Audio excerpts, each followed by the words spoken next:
नागपुर में आरएसएस का मुख्यालय पर कांग्रेस का रहा गढ़। 2014 में नितिन गडकरी के भेदे किले को कायम रख पाएगी बीजेपी।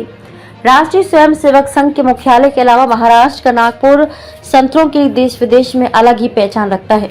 अब इसे गडकरी का गढ़ भी माना जाने लगा है। पिछले 10 साल में गडकरी ने गली मोहल्ले छान मारे और शायद ही ऐसा कोई इलाका बचा हो जहां उन्होंने काम ना किया हो। हालांकि इस बार गडकरी को चुनौती देने वाले विकास ठाकरे को बिना मांगे ही प्रकाश आंबेडकर की वंचित बहुजन विकास आघाड़ी ने समर्थन दे दिया और एमआईएम ने भी उम्मीदवार नहीं उतारा। गडकरी के लिए व्यू रचना ठीक नहीं माना जा रहा है। सवाल पूछे जा रहे हैं कि कांग्रेस उम्मीदवार ठाकरे को वंचित के समर्थन देने के पीछे कौन सी शक्तियां खड़ी हैं? एमआईएम के उम्मीदवार न उतारने का कारण क्या है? जबकि बीजेपी के विरोधी आरोप लगाते हैं कि आंबेडकर और एमआईएम बीजेपी की बी टीम है। ऐसे में नागपुर लोकसभा निर्वाचन क्षेत्र में ये चर्चा जोरों पर है कि क्या गडकरी को घेरने के लिए ये चक्रव्यूह रचा गया है।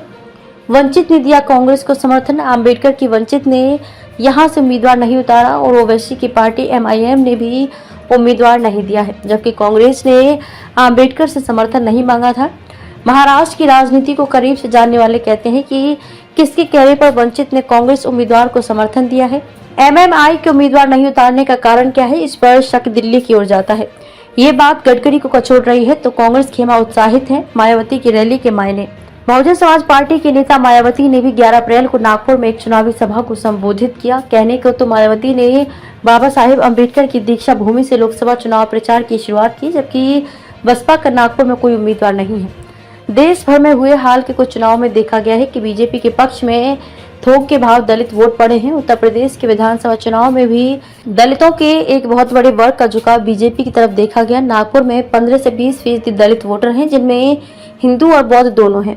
कुछ क्षेत्र ऐसे हैं जहां दलित बौद्धों का अच्छा खासा प्रभाव है। ऐसे में सवाल ये उठ रहा है कि क्या दलित वोट कांग्रेस, प्रकाश आंबेडकर की वंचित और मायावती की बीएसपी के बीच बढ़ जाएंगे? यह है सीट का इतिहास।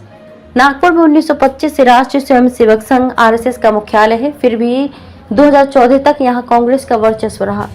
पहली बार 1996 में बीजेपी के बनवारीलाल पुरोहित ने चुनाव जीता, लेकिन जीत का जश्न ज्यादा दिन नहीं चला। 1998 में कांग्रेस के विलास मुत्तेमवार ने पुरोहित को हरा दिया। 2014 में गडकरी ने उपस्थिति दर्ज कराई। 2019 के विधानसभा चुनाव के बाद राज्य में कांग्रेस, शिवसेना और एनसीपी के महाविकास आघाड़ी के सत्ता में आने पर स्थायी निकाय और विधान परिषद चुनाव में बीजेपी को कई झटके लगे, लेकिन बीजेपी की बूथ स्तर पर चुनावी मशीनरी बेहद सक्रिय है। गडकरी ने इन 10 साल में नागपुर को जोड़ने वाली सड़क, expressway, AIIMS, IIT, IIM, Maharashtra national university जैसी प्रतिष्ठित संस्थाएं खोली हैं। कहते हैं कि पिछले 10 साल में गडकरी ने नागपुर के विकास के लिए सरकारी खजाने से करीब 1 लाख करोड़ रुपए खर्च किए हैं।